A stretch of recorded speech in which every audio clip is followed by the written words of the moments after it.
espero mostrar para vocês, né, eu acredito que seja bastante,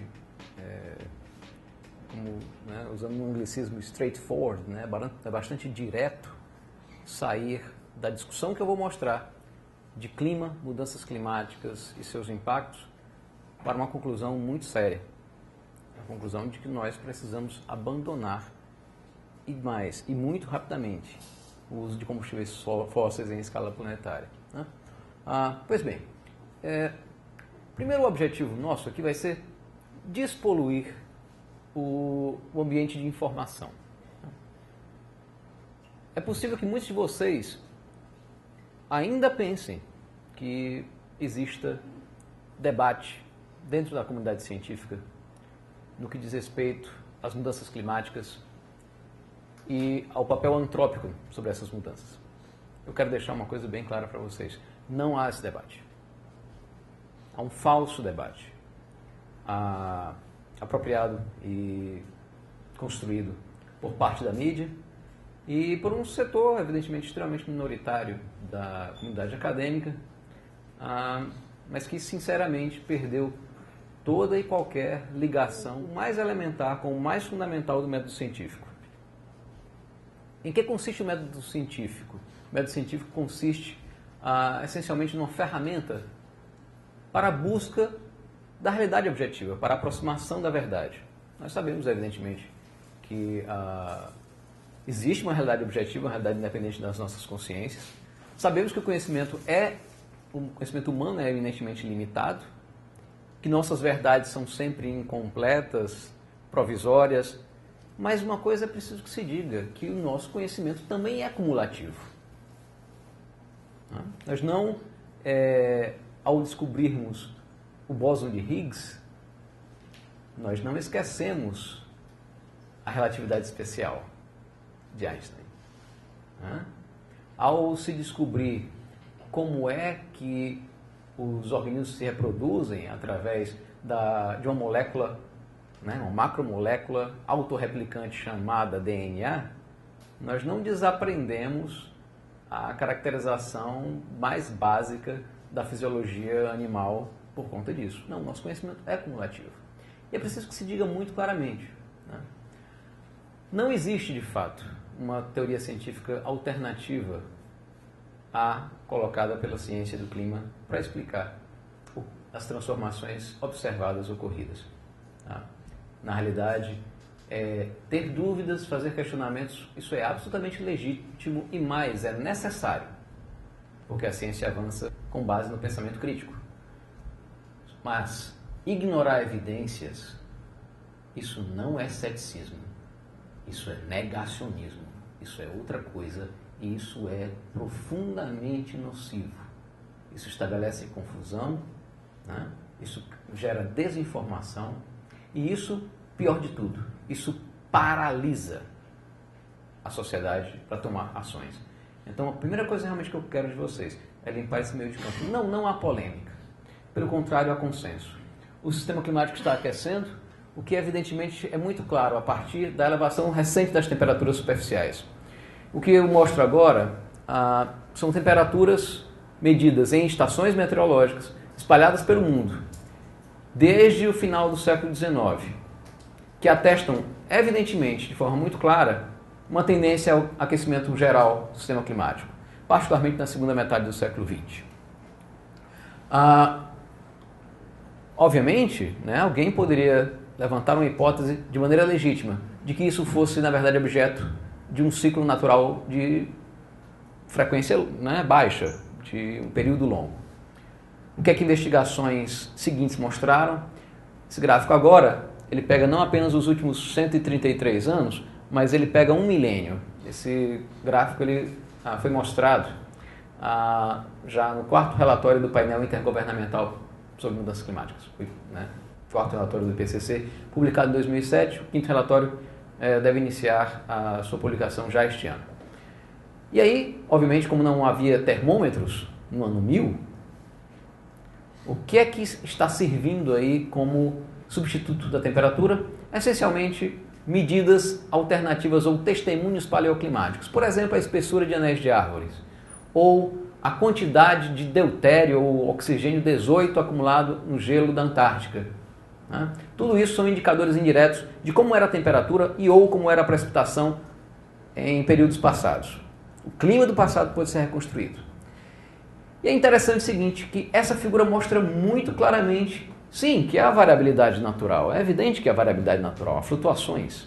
Houve, inclusive, um período predominantemente mais quente, né, durante a Idade Média. Mas que é muito evidente que esse aquecimento ele é, primeiro, inferior ao aquecimento atual, mostrado lá no final do gráfico.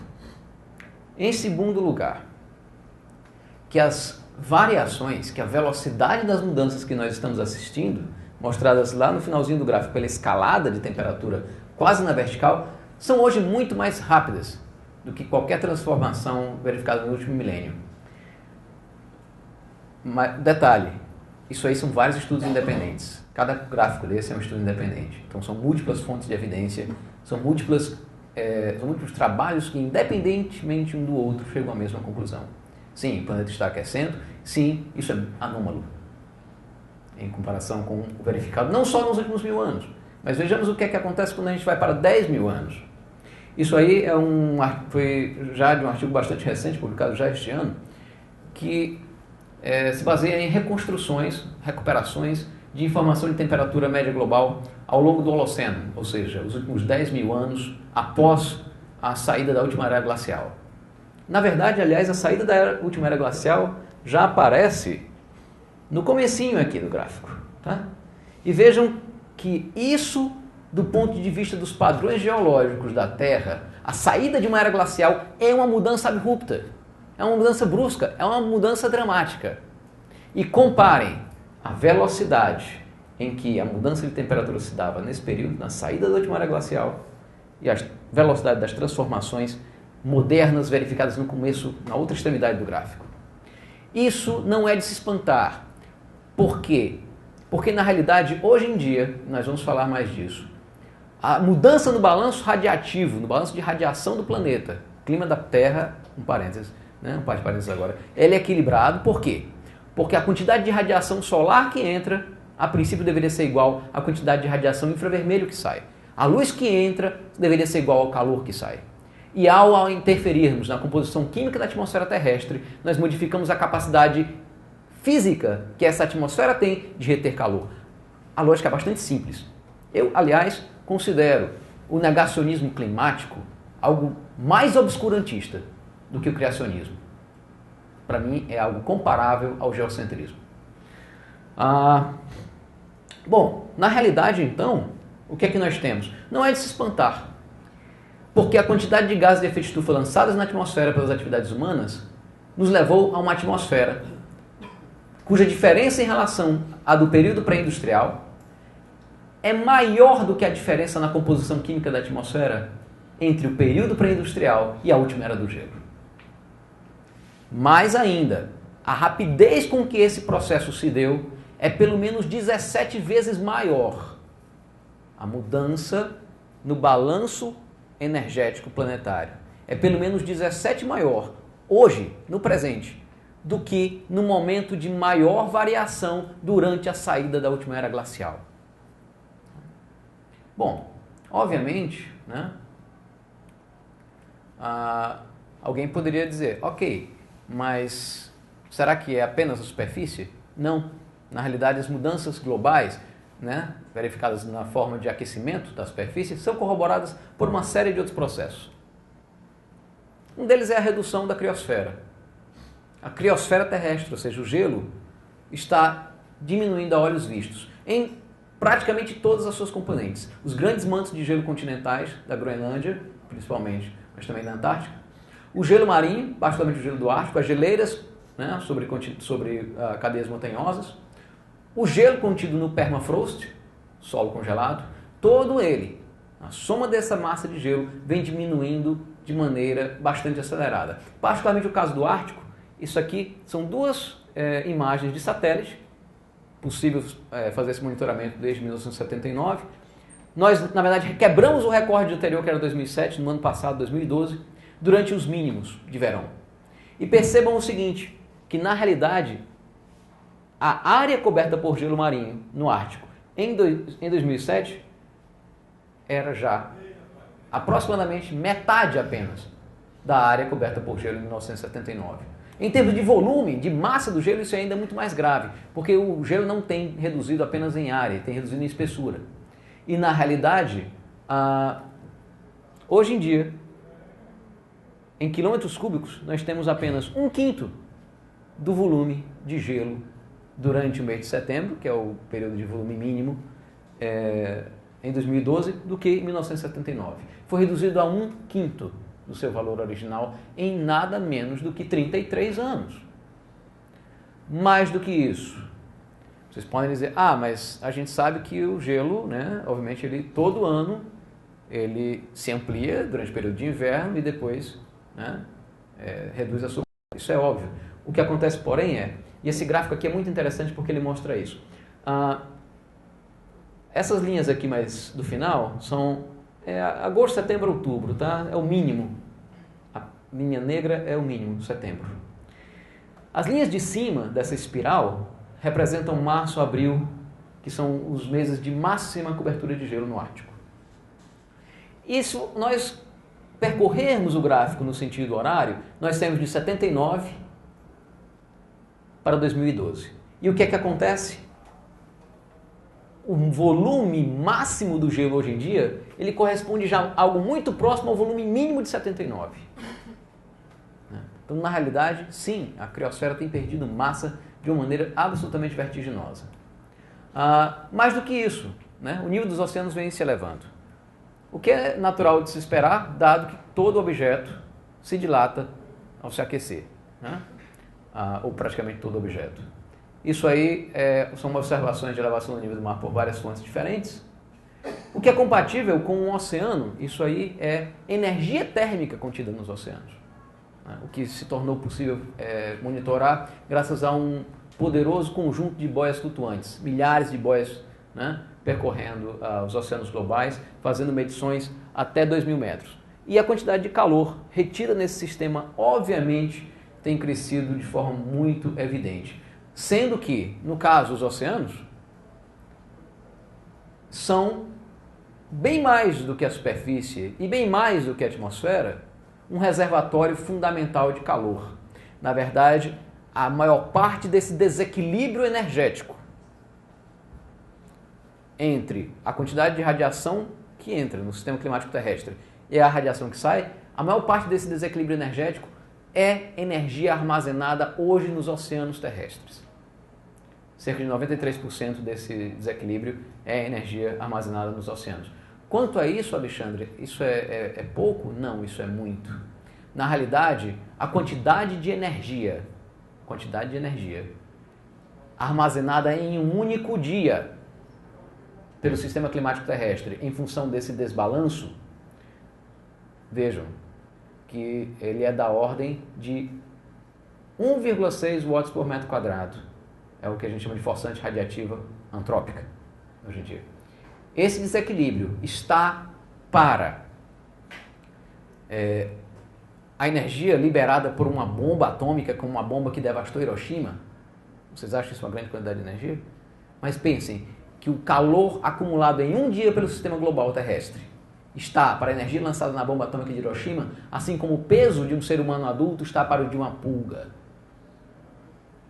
Eu procurei realmente um animal cuja massa se ajustasse a esses valores. São mudanças dramáticas, né? Essas mudanças ocorrem em associação com a redução do pH oceânico, o que na verdade corresponde a um aumento da acidez oceânica em cerca de 30%. Essa figurinha aí mostra a elevação da quantidade de dióxido de carbono na atmosfera, em vermelho. Em azul, a quantidade de dióxido de carbono dissolvido no oceano. E em verde, o pH oceânico, a redução do pH, mostrando, na verdade, que os oceanos estão mais ácidos. Aí poderia ser esse problema é sério? Eu devo me preocupar com isso? Sim, ele é extremamente sério. E, por favor, da próxima vez que alguém, de maneira leviana e irresponsável, falar que algum cientista do clima é alarmista, eu peço a vocês, defendam a minha comunidade. Eu, pessoalmente, eu tenho orgulho dela. E eu vou dizer por quê. É impressionante como é detratado o IPCC. Né? Mas eu participo do painel brasileiro de mudanças climáticas, que é uma espécie de miniatura brasileira desse painel. Os painéis de clima realmente são painéis de especialistas. São painéis de especialistas, de cientistas. Né? Os melhores que temos. Né? E que, dentre os melhores, aqueles que se propõem a um trabalho voluntário. Sim, porque é um trabalho voluntário. O que é que esses painéis de clima fazem? Eles não fazem outra coisa a não ser levantamento de literatura científica. Eles tentam, né, através da leitura do que há de mais moderno, de mais atual na literatura científica do clima, estabelecer algumas conclusões mais gerais. É isso que os painéis fazem. Eles não inventam nada. Eles fazem um levantamento. Né? Um levantamento. E, evidentemente, se há indícios, por exemplo, né, de que, por exemplo, vamos pegar alguma situação aqui. Óbvio, você pode ter diferentes fontes de evidência, por exemplo, sobre o papel do Sol. Né? As variações do Sol nas mudanças climáticas recentes. Há diversos trabalhos em física solar que nos permitem avaliar isso. De observações de satélite recente, de recuperação de isótopos para o passado. E aí, todos esses métodos diferentes são legítimos. E de repente algum camarada da física solar diz, olha, a mudança na atividade solar resultou numa forçante radiativa de 0,1 watts por metro quadrado. Ou seja, uma pequena contribuição para o aquecimento. Outro diz que é 0,5. Outro diz que é 0. Nesse caso, o que é que o IPCC faz? Ele pega um valor intermediário.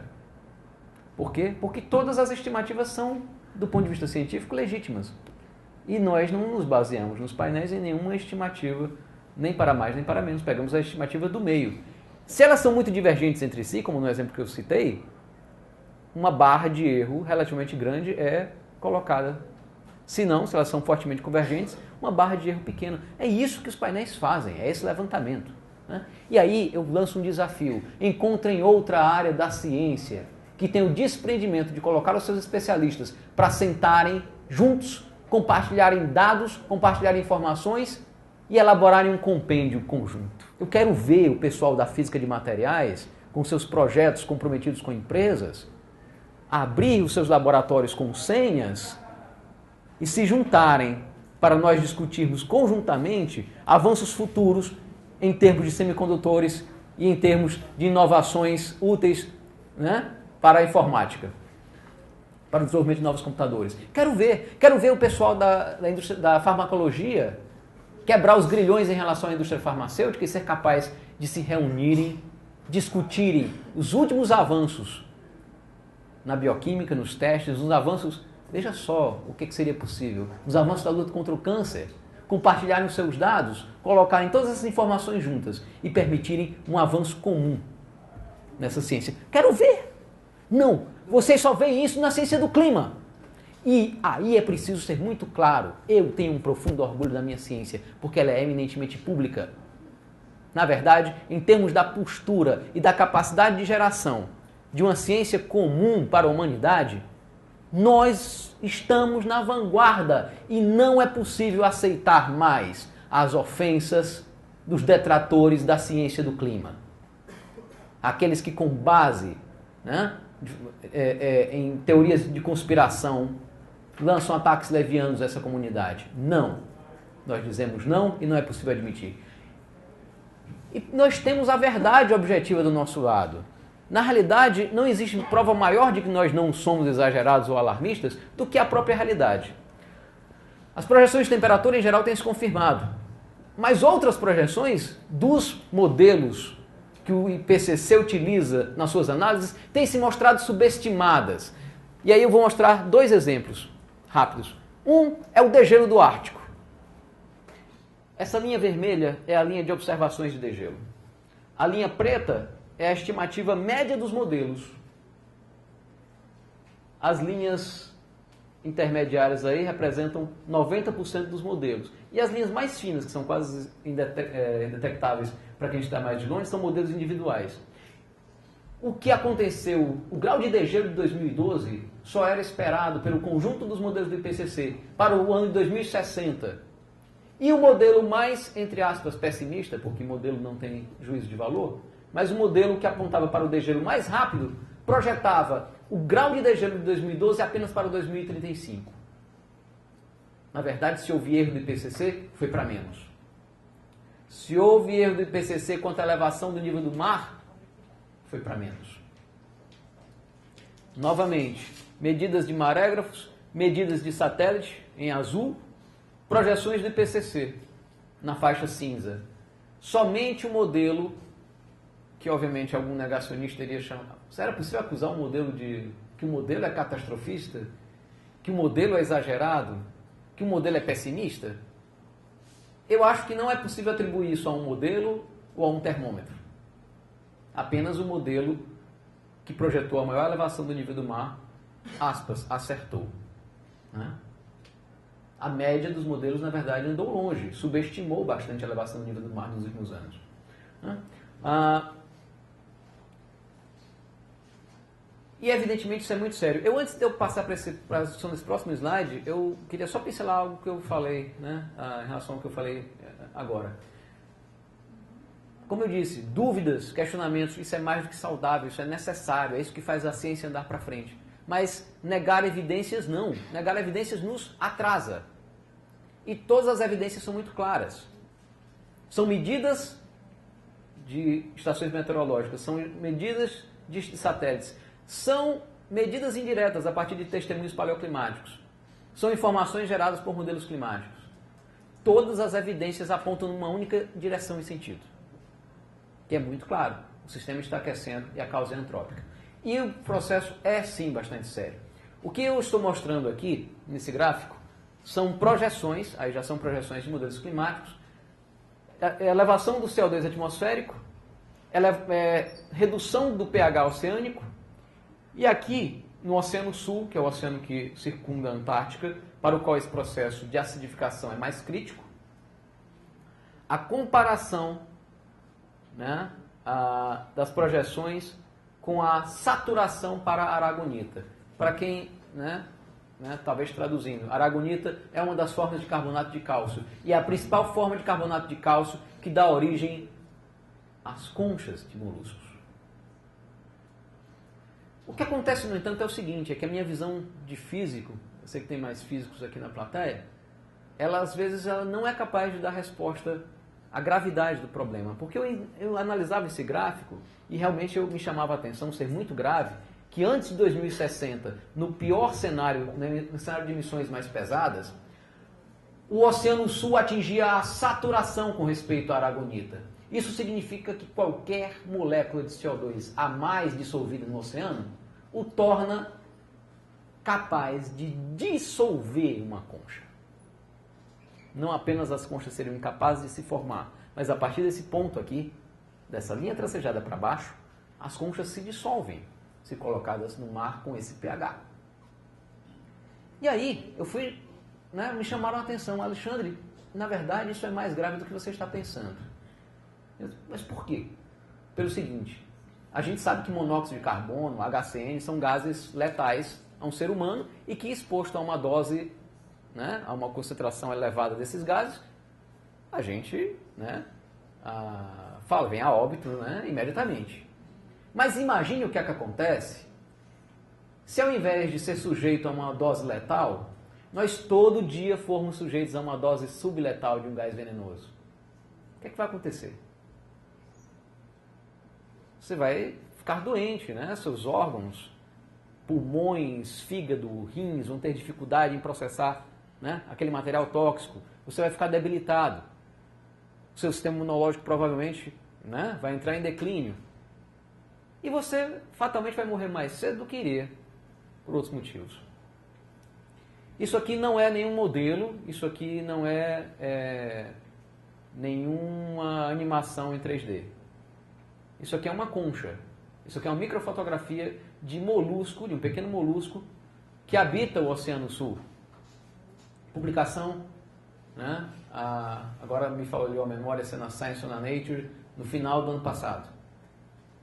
Sim, o que vocês estão vendo em vários locais da concha não é outra coisa a não ser corrosão. Porque, óbvio, aquilo que tem aqui é uma média. Há regiões do oceano que já estão mais ácidas do que a média. E já estão virtualmente inviabilizando a reprodução de espécies muito importantes dentro da biota marinha para o sustentáculo da cadeia alimentar. Para vocês terem uma ideia, na ausência de crio, é esse camaradinho aí que serve de alimento para grandes cetáceos. Bom, outra coisa que tem sido verificado é a mudança na estatística de eventos extremos. Incêndios florestais, grandes tempestades com grandes deslizamentos, secas severas, né? Tempestades severas como o super tufão Bofa, que está mostrado aí no espaço, e nevascas. Nevasca? Como assim, Alexandre? Mas não é aquecimento global? Onde é que uma nevasca entra nessa história? Uma nevasca entra da mesma maneira que isso aqui entra, da mesma maneira que isso aqui entra e que isso aqui. É surpreendente, mas a lógica é relativamente simples. Qual é a lógica por trás disso? Uma atmosfera mais quente é capaz de reter mais vapor d'água. Tá? O vapor d'água é o que produz chuva, neve, né? Tá certo? Produz furacões. A ausência de chuva e neve provoca secas, favorece as ondas de calor e favorece incêndios florestais. Ora, o que acontece é que uma atmosfera mais quente, como retém mais vapor d'água, serve como uma espécie de reservatório, só que é um reservatório maior do que o reservatório que se tinha. É fácil entender por que é que secas podem se tornar mais recorrentes e mais intensas. Porque é necessário que haja mais evaporação até que se encha o reservatório, até que a atmosfera se torne saturada, produza nuvens e produza chuvas mais intensas. A questão é, quando o reservatório se completa e a partir daí eu realmente produzo precipitação, seja na forma de chuva ou de neve, ela vem em quantidade maior, ela vem de forma mais intensa. Isso são eventos extremos. Um clima mais quente é um clima com anabolizantes. É, bombado. A atmosfera está jogando dopada nessa altura do campeonato. Vejam que um jogador de futebol que tenha tomado estimulantes, você não pode chegar e dizer que aquele drible, ou aquele pique que ele deu, ou aquela dividida mais intensa, foi devido ao estimulante. É possível que jogando sem estimulante, em alguns lances, ele simplesmente seja capaz de dar o mesmo bom drible, ter um bom desempenho na corrida, ou ser capaz de entrar numa dividida mais dura. No entanto, não é um evento individual. Né? E aí é por isso que ninguém pode aceitar a pergunta: esse evento de agora, né, o Sandy, foi devido ao aquecimento global? Essa seca de 2013 foi provocada pelo aquecimento global? Não. Refaça a pergunta. A grande questão é a ocorrência de secas mais severas como a de 2012, 2013 no Ceará, a ocorrência do super tufão Bofa, a ocorrência de Sandy, a ocorrência de chuvas cada vez mais severas provocando deslizamentos na região de Petrópolis, a ocorrência de incêndios florestais de grandes proporções, batendo recordes, como na Austrália e no Colorado no ano passado, são probabilisticamente causados por um clima mais quente. As chances de eles ocorrerem são maiores num clima mais quente do que num clima com temperaturas mais baixas globalmente. A causa é muito clara, são as emissões de gases de efeito estufa.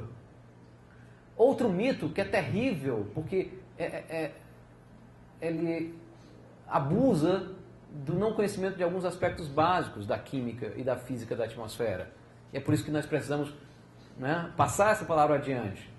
A atmosfera é uma mistura de muitos gases, sim, de nitrogênio, de oxigênio, de argônio, neônio, criptônio, xenônio, de hélio, de CO2, de metano. E é muito comum eu ouvir os negacionistas: mas o CO2 é apenas uma pequena proporção da atmosfera, como é que ele pode fazer tanto estrago? Né? O oxigênio é a maioria, o nitrogênio é a maioria. Por que o CO2 importa? E o CO2 importa por uma coisa muito simples. Porque só moléculas com 3 ou mais átomos são capazes de fazer essa mágicazinha aí. Moléculas com 3 ou mais átomos têm determinados modos de vibração. O que é isso? Os átomos vibram, oscilam dentro da molécula de determinadas maneiras. Dá até para fazer uma coreografia. Por exemplo, átomos de carbono, de oxigênio e moléculas de CO2 podem fazer algo como isso aqui. Ó.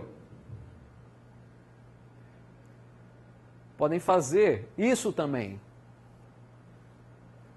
E podem fazer isto aqui. Dá uma coreografia, né? Detalhe. Dessas três maneiras da molécula vibrar internamente têm a mesma frequência do infravermelho térmico. Isso em física é um fenômeno que a gente chama de ressonância. Se para vocês pode ser estranho, lembre-se da caixa de ressonância de um violão ou de outro instrumento musical. Para que serve a caixa de ressonância? Para realçar determinadas frequências, porque a geometria da caixa faz com que o ar vibre nas mesmas frequências da corda do violão. O que é que a molécula de CO2 faz? Ela vibra na mesma frequência da radiação infravermelho, e é por isso que ela absorve calor. E, obviamente, ela tem que se livrar desse calor. Ela distribui esse calor pelas demais moléculas da atmosfera ao se chocar com elas. E a atmosfera, ela vai emitir esse calor em todas as direções, para cima ou para baixo. Pensem agora nisso. O calor que a superfície da Terra estaria, a princípio, emitindo para o espaço, ele é absorvido por algumas moléculas na atmosfera. A atmosfera aquece. Obviamente, parte do calor da atmosfera é lançado para o espaço, mas parte é lançada de volta para baixo. Isso é o que se chama de efeito estufa. O efeito estufa, na dose certa, é ótimo, porque o planeta Terra seria uma bola gélida a menos 18 graus Celsius, não fosse o efeito estufa natural. Mas como todo remédio, a dose transforma em veneno, né? E o que é que tem acontecido com os gases de efeito estufa na Terra? Eles têm apenas dois dos principais gases antrópicos, CO2 e metano. Eles permaneceram praticamente estáveis nos últimos 10 mil anos. Em questão de décadas, eles aumentaram. Na realidade, esse gráfico, que foi publicado em 2007 pelo IPCC, ele já está defasado. A concentração média de CO2 atmosférico, que na época era de 379 partes por milhão, a concentração média anual em 2002 foi 394.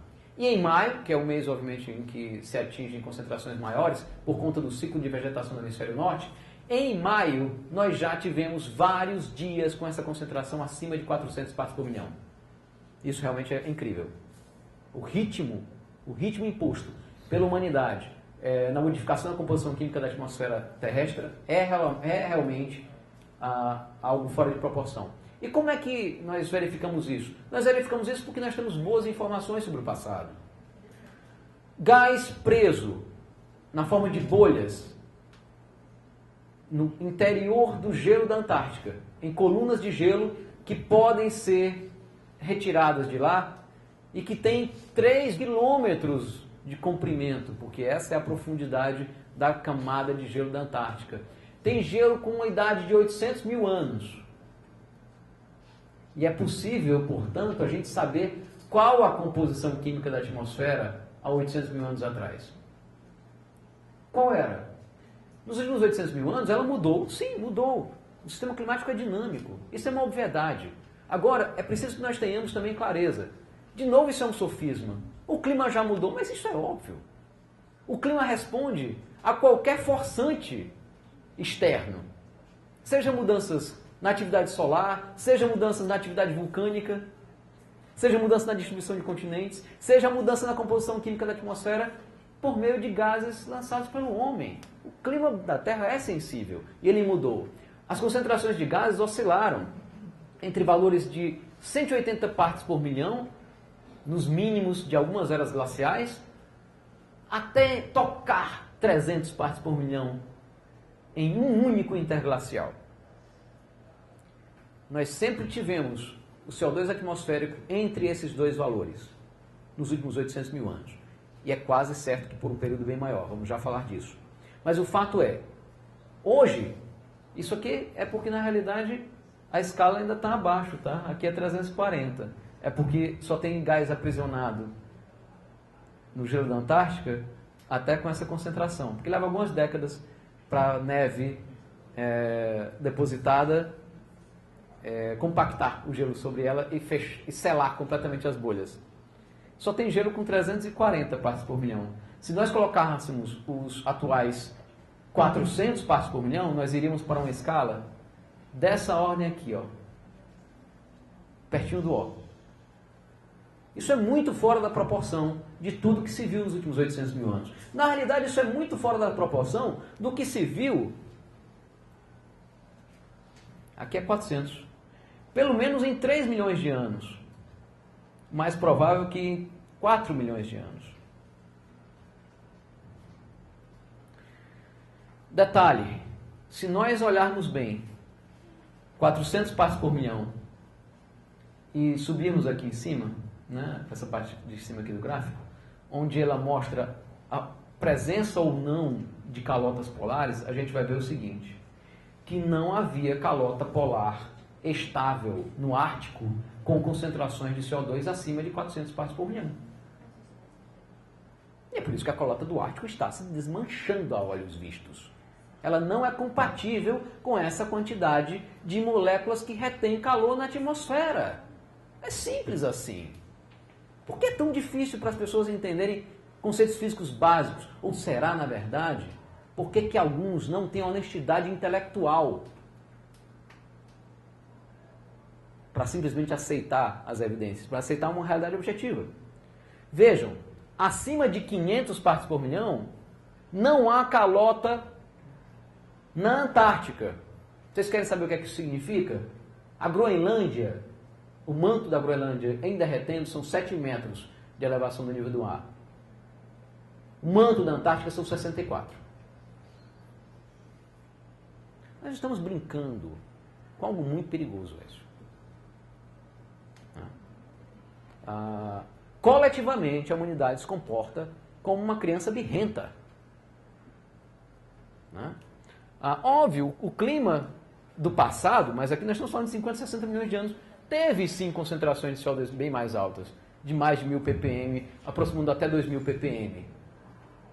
Mas é essa volta, esse túnel do tempo que nós queremos engatar? A nossa civilização, o gênero Homo tem no máximo um pouco mais de 1 milhão de anos. Ele nunca tinha visto, o gênero Homo nunca tinha visto 400 partes por milhão de CO2 na atmosfera. A nossa civilização se desenvolveu dentro dos 10 mil anos do Holoceno. Um período de estabilidade climática. Por que será, né? Bom, mas enfim.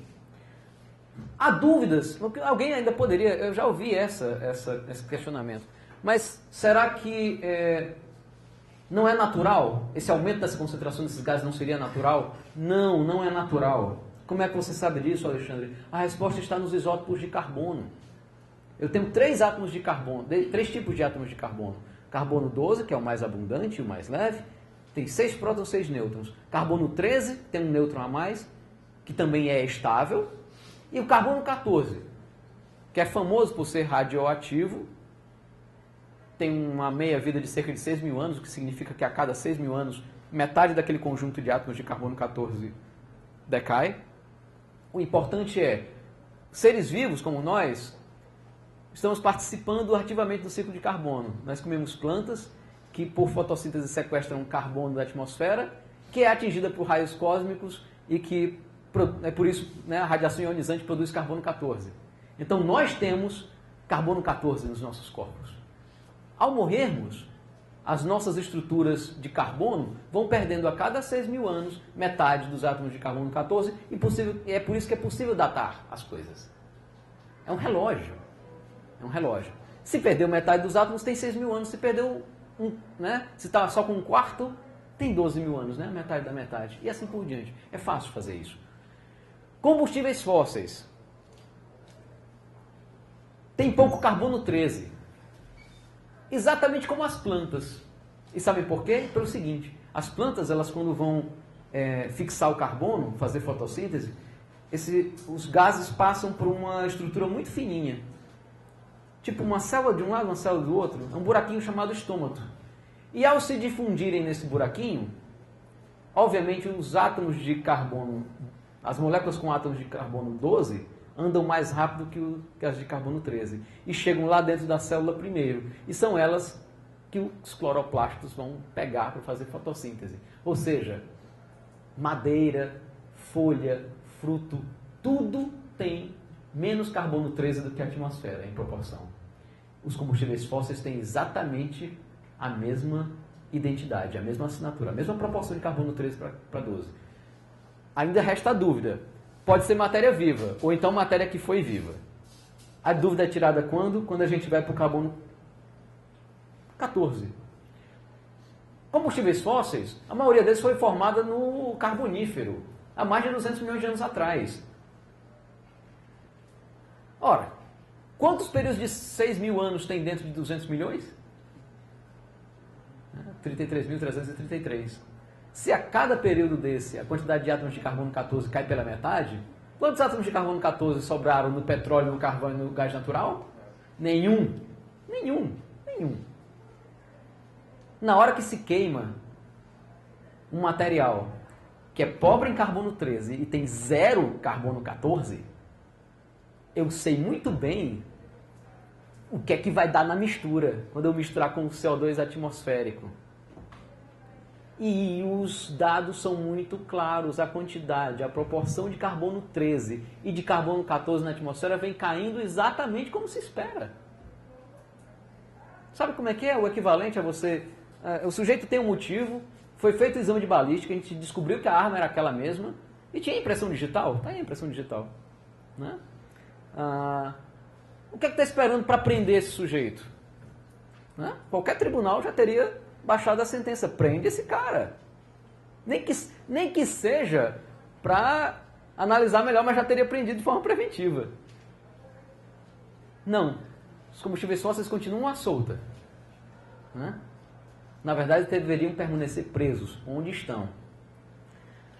Para a gente avançar um pouco mais na discussão, e aí eu espero que eu tenha convencido vocês que nós estamos realmente diante de uma questão muito séria, eu não tenho dúvidas em afirmar, esse é o maior desafio que a civilização humana já enfrentou. Né? Nós temos um númerozinho, que tem, infelizmente, ainda uma incerteza relativamente grande em torno dele. Mas esse númerozinho ele pode nos guiar às nossas escolhas. É um número chamado sensibilidade climática. Ele diz quão sensível é o clima terrestre diante de mudanças nas forçantes dele. Né? Ou seja, qual é o tamanho da resposta do clima diante de uma perturbação. O nome disso é a sensibilidade climática. E nada mais é do que o aumento de temperatura relacionado a uma duplicação de CO2. Ele é a resposta à pergunta: se eu duplicar a quantidade de CO2 na atmosfera, de quanto aumenta a temperatura do planeta? Aumenta muito. Essa é a má notícia. O clima é sensível. Como a gente pode atestar facilmente pelo fato de a Terra ter andado nos últimos 800 mil anos, pelo menos, mais provável é que por mais tempo, ela tem oscilado entre eras do gelo e interglaciais. Isso é um sinal de que o clima da Terra é sensível, porque tem mecanismos de retroalimentação internas que amplificam os efeitos. As fontes de informação sobre a sensibilidade climática são várias. Modelos, de novo, investigação do clima do passado e investigação das observações do presente. Quando se junta todas essas informações num único gráfico, se conclui que há uma grande chance de a sensibilidade climática estar entre 2 graus e 4 graus e meio. O mais provável é que ela seja de 3 graus. De novo, quando há vários estudos, todos eles, a princípio, usando metodologias coerentes, quando há vários estudos que são colocados, né, publicados, alguns dizem que é 2, alguns dizem que é 4, outros dizem que é 1,5, outros dizem que é 5, outros dizem que é 3,5, outros dizem que é 2,5, etc. Você vai escolher qual? Vai pegar um deles e descartar? Vai pegar o que diz que a sensibilidade climática é pequena e esquecer o resto? Ou vai pegar um que diz que a sensibilidade climática é muito grande e esquecer o restante? Não. Faz-se né? Qualquer coletivo com bom senso faria exatamente o que o PCC faz. Pega o valor intermediário e uma faixa. O valor intermediário é 3. A faixa é entre 2 e 4,5. E aí o que é que acontece?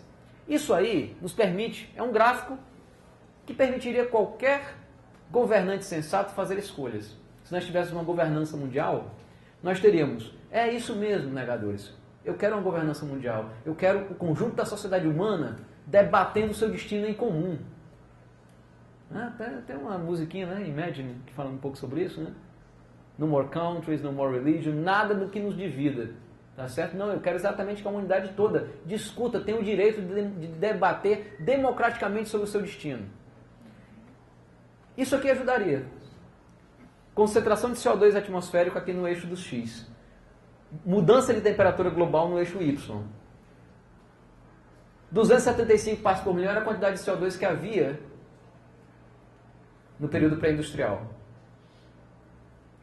E, portanto, é o período pré-industrial a minha referência.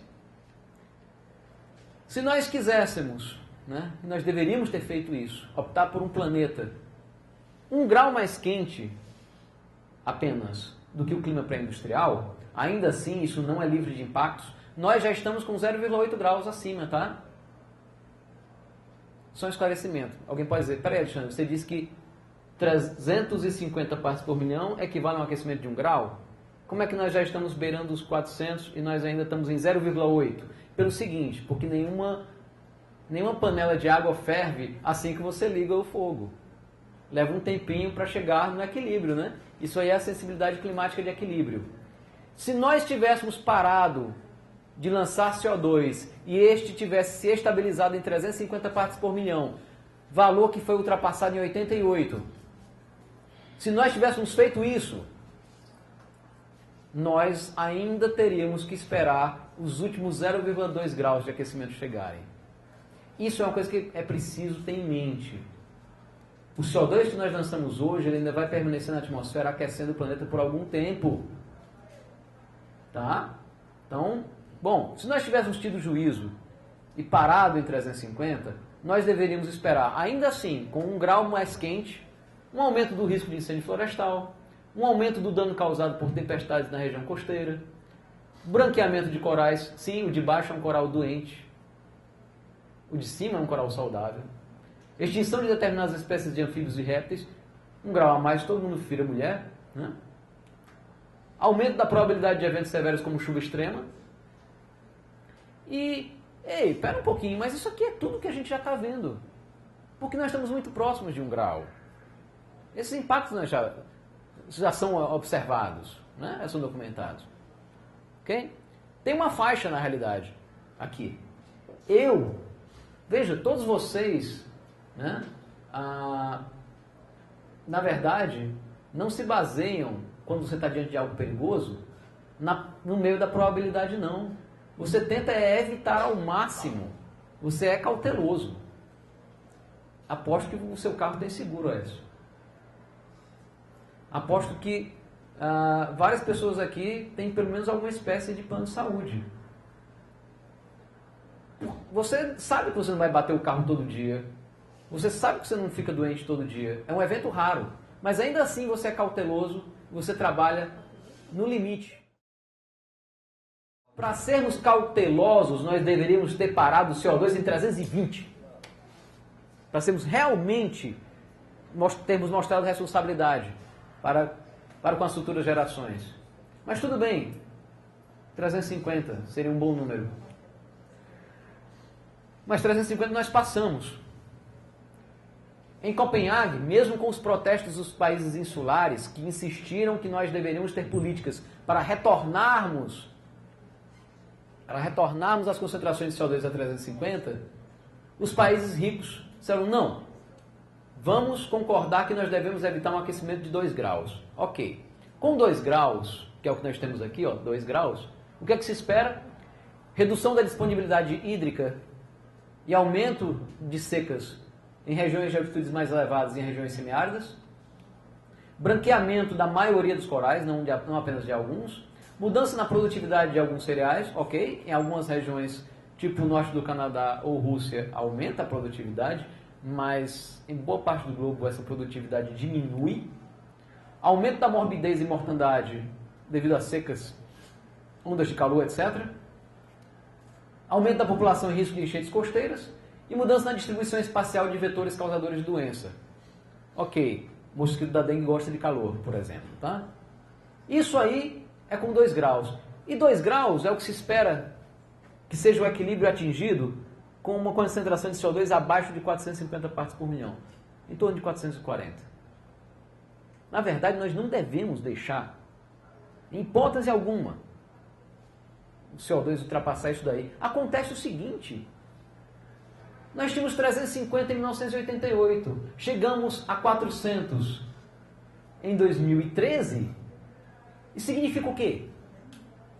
Que nós estamos num ritmo muito acelerado de elevação da concentração de CO2. A questão é, pode não parar por aí. 3 graus, 15% dos ecossistemas serão afetados.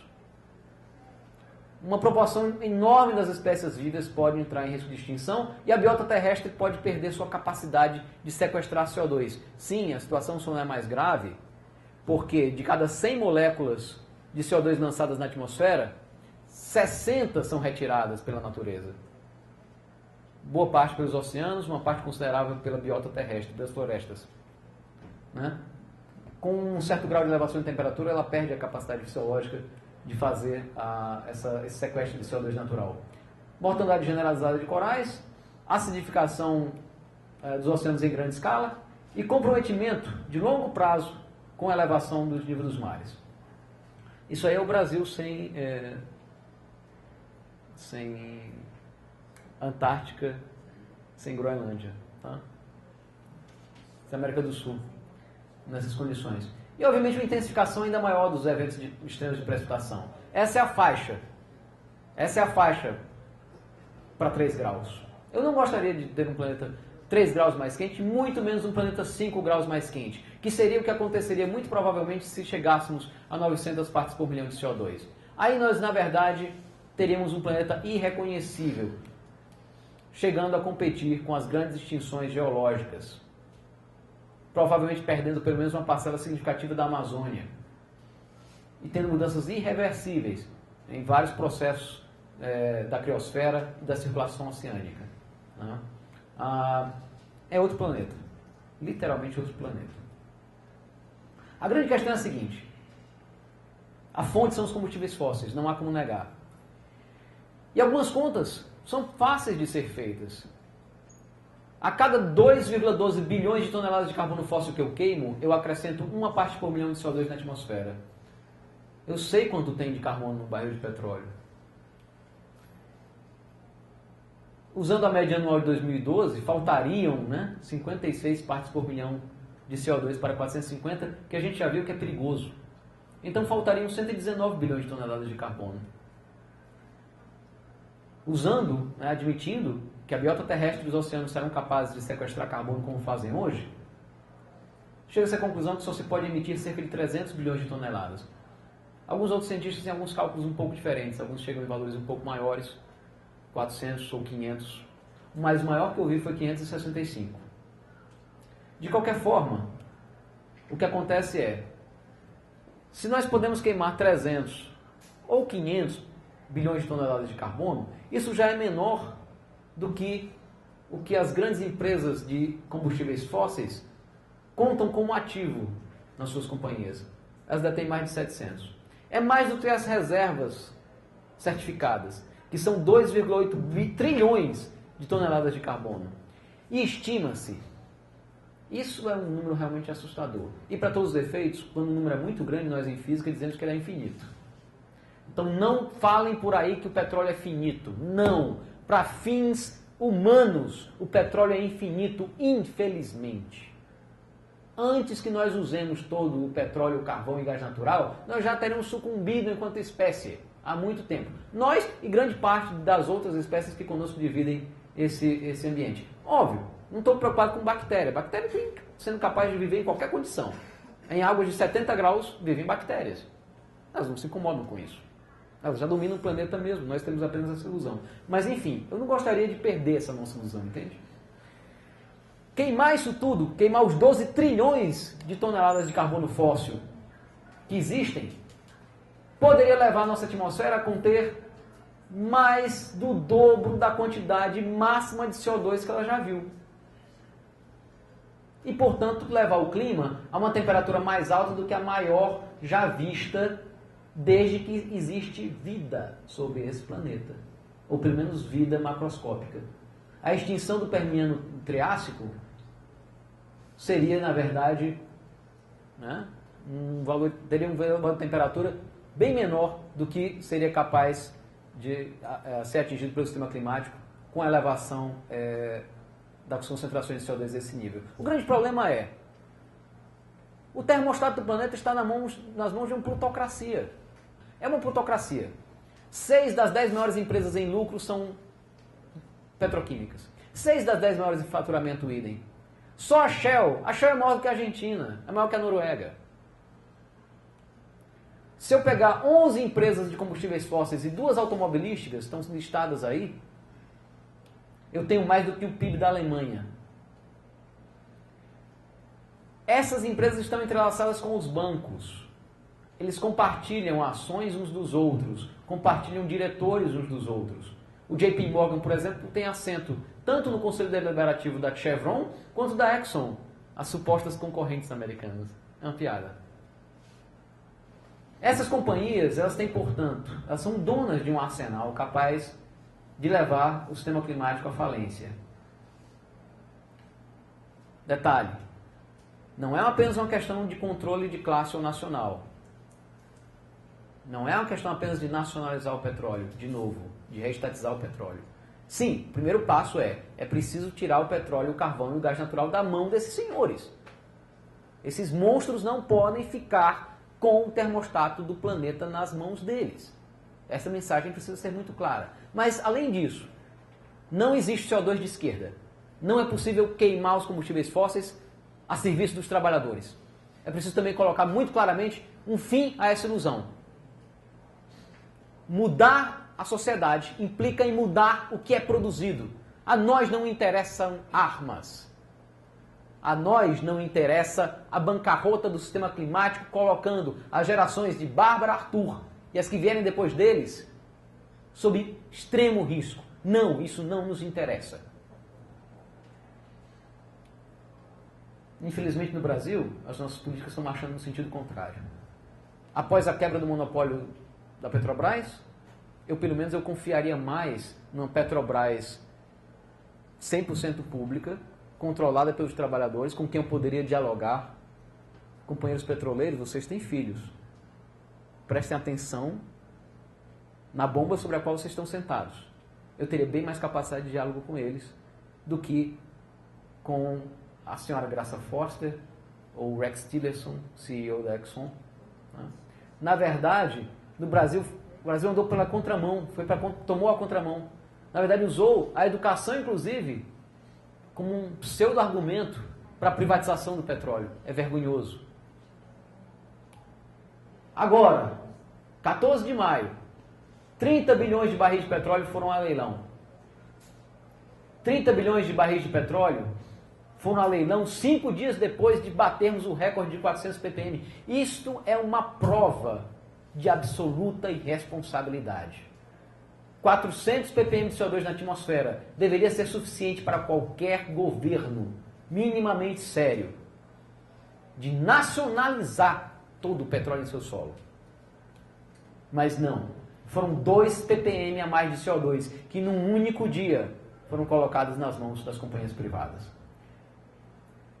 Pior é que isso, inclusive, o Brasil tem uma legislação sobre clima que protegeria, que deveria nos proteger sobre isso. Um outro trecho dá para ler. Todos têm o dever de atuar em benefício das presentes e futuras gerações para a redução dos impactos decorrentes das interferências antrópicas sobre o sistema climático. Serão tomadas medidas para prever, evitar ou minimizar as causas identificadas da mudança climática com origem antrópica no território nacional. Como? Nós sabemos a principal causa das mudanças climáticas. Os combustíveis fósseis são a principal fonte de emissões. O desmatamento em seguida. Nós sabemos. E como leiloar o petróleo? Como se pode privatizar o subsolo e a atmosfera? Não, não se pode. Né? Que outro artigo também evidentemente rasgado. Né? Eu devo apenas deixar bem claro para vocês o seguinte, uma última frase. É a nós que cabe a responsabilidade de mudar esse processo. Declaração do senhor Rex Tillerson, numa entrevista. Um repórter teve, né, de maneira brincalhona, perguntou para o todo-poderoso chefe da Exxon, a sua filosofia perfura, meu bem, perfura? Ele, não. A minha filosofia é ganhar dinheiro. E se for possível perfurar e ganhar dinheiro com isso, é isso que eu vou fazer. Está lá na internet para todo mundo ver. Rex Tillerson. Sem ficar atrás, a senhora Graça Foster, presidente da nossa Petrobras, foi na mesma linha. Ao dizer que acha lindo carro na rua, acha lindo engarrafamento.